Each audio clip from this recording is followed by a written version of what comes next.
टूटी चप्पलों वाला सपना।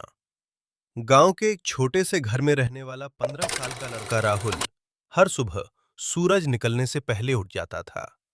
उसके पास ना अच्छे कपड़े थे, ना ही पढ़ने के लिए ढंग की किताबें। लेकिन उसके पास एक सपना था, अपनी मां को खुश देखने का सपना। राहुल के पिता का देहांत तब हो गया था जब वो सिर्फ 8 साल का था। मां घर घर जाकर काम करती थीं और उसी से किसी तरह घर चलता था। कई बार ऐसा भी होता था कि मां खुद भूखी रह जाती थीं, लेकिन राहुल के लिए खाना बचा लेती थीं। एक दिन राहुल ने देखा कि उसकी मां के हाथों में गहरे घाव हैं। उसने पूछा, मां, ये चोट कैसे लगी? मां मुस्कुराते हुए बोली, कुछ नहीं बेटा, काम करते करते लग गई। लेकिन राहुल समझ गया, ये चोट सिर्फ हाथों में नहीं थी, बल्कि गरीबी ने उसकी मां की पूरी जिंदगी को जख्म बना दिया था। संघर्ष की शुरुआत राहुल स्कूल जाता था, लेकिन अक्सर उसके पास चप्पल भी नहीं होती थी। कई बच्चे उसका मजाक उड़ाते थे, देखो, फिर वही फटे कपड़ों वाला आ गया। राहुल चुपचाप सब सुनता रहता, लेकिन अंदर ही अंदर उसने ठान लिया था, एक दिन मैं सबको दिखाऊंगा कि गरीब होना कमजोरी नहीं होती। स्कूल के बाद राहुल एक चाय की दुकान पर काम करता था।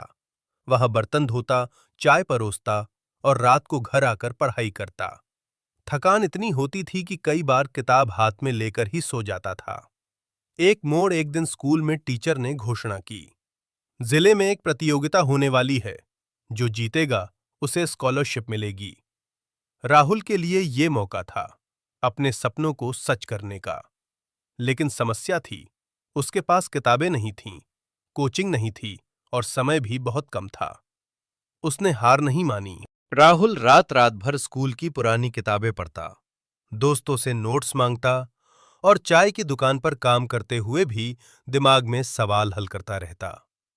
इम्तिहान का दिन, परीक्षा वाले दिन राहुल के पास पहनने के लिए साफ कपड़े भी नहीं थे।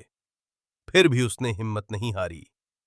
जब वो परीक्षा देने पहुंचा तो कई बच्चे उसे देखकर हंस रहे थे, लेकिन इस बार राहुल के चेहरे पर डर नहीं था, उसकी आंखों में सिर्फ आत्मविश्वास था। परिणाम कुछ दिनों बाद रिजल्ट आया। पूरा गांव हैरान रह गया। राहुल ने पूरे जिले में पहला स्थान हासिल किया था। स्कूल में उसका नाम पुकारा गया और उसे स्टेज पर बुलाया गया। सब लोग तालियां बजा रहे थे, लेकिन राहुल की नजर सिर्फ अपनी मां को ढूंढ रही थी। जब उसकी मां आगे आई तो उसकी आंखों में आंसू थे। राहुल ने मां का हाथ पकड़कर कहा, मां, अब तुम्हें काम करने की जरूरत नहीं पड़ेगी। नई शुरुआत। स्कॉलर